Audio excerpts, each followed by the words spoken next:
Well, those of us who have developed the faculties of critical thinking will probably resonate with the fact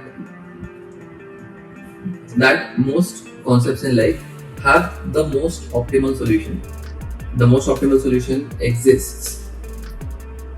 It is up to us to rationally reason our way and reach the most optimal solution.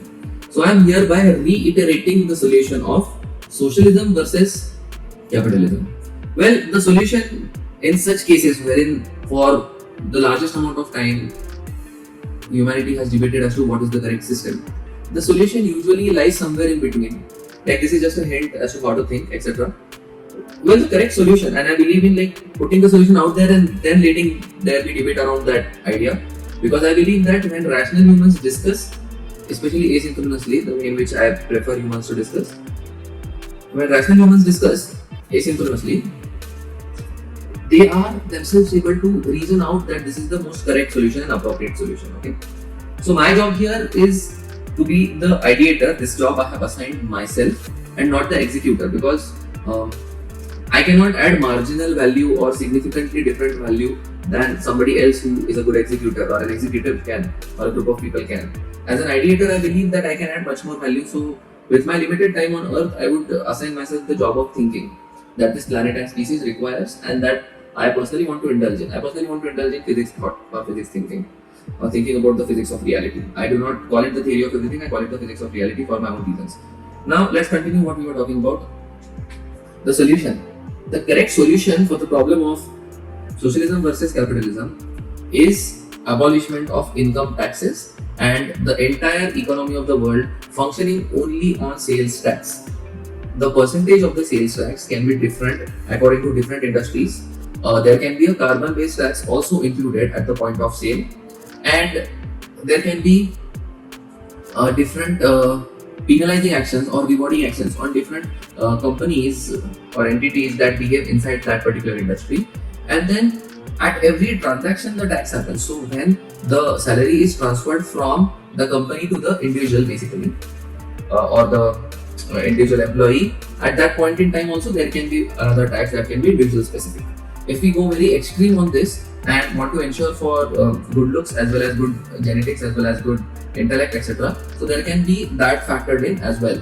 So what I'm proposing over here, and I'm sure that humanity, when humanity reasons this out amongst themselves, everybody or rational people on earth will reach this conclusion. So what I'm proposing over here is only transactional taxation and not any other kind of taxation. For example, no property tax, no income tax, no XYZ taxes at all across the globe. Only transactional taxation. Whenever money is deposited from one bank account to another bank account, or one cryptocurrency wallet to another cryptocurrency wallet, it is taxed at that transactional level only and at no other level. The rates of the transactional taxation can vary depending upon the industry, the individual, the company, the services and goods provided, the sector, the segment, etc. There can be discussion and debate about that thing, which is a separate matter from the correct solution for capitalism versus socialism. Now, in this manner, we can level the playing field as much as possible. Another second most important thing is that okay, so since tech and media scale a lot, there will be relatively higher taxes on the usage of tech and media, so that income is equally distributed across the globe. There will be no countries. No countries is very important for this, so that equitable distribution is even more fair and can be achieved to the maximum possible extent. And there should be only one currency, and there should be no hereditary transfer of assets, essentially speaking. Hereditary transfer should be limited and eliminated, actually speaking. So when a person merges again with the earth and the environment, which is to say that when a person dies, their assets essentially go back to the society at large, and thus are transferred to the progeny of the entire humanity rather than their own kindred or progeny. If this is not implemented, we'll always have extreme amounts of income disparity and income inequality. We'll still have income equality and income disparity after this is implemented, but that would be much fairer compared to what it is right now. So we would have at least achieved the fairness aim, and we would have leveled the playing field as much as possible. There might be two seemingly contradictory aims of humanity at play over here.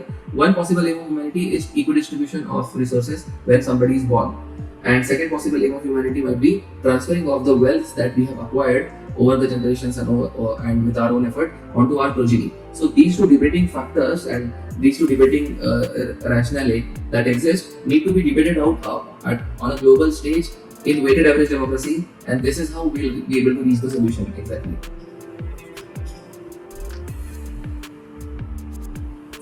And the solution I'm putting out there, the solution is transnational taxation and abolishment of countries, multiple currencies, and hereditary transfer of wealth. If we do this, then that rests the debate of socialism and capitalism once and for all. And once that happens, we can then focus upon actual sustainability, sustainable energy, sustainable like electric vehicles, sustainable space travel, and focus the energies of the entire humanity towards rising high and out there into the galaxy as fast and efficiently as possible. And if we don't do this, we may just perish and die on Earth in a few hundred or few 100,000 years. And I, for one, do not wish that humanity ends its existence sooner than later. May we all reach in our own lives and in all our endeavors light speed.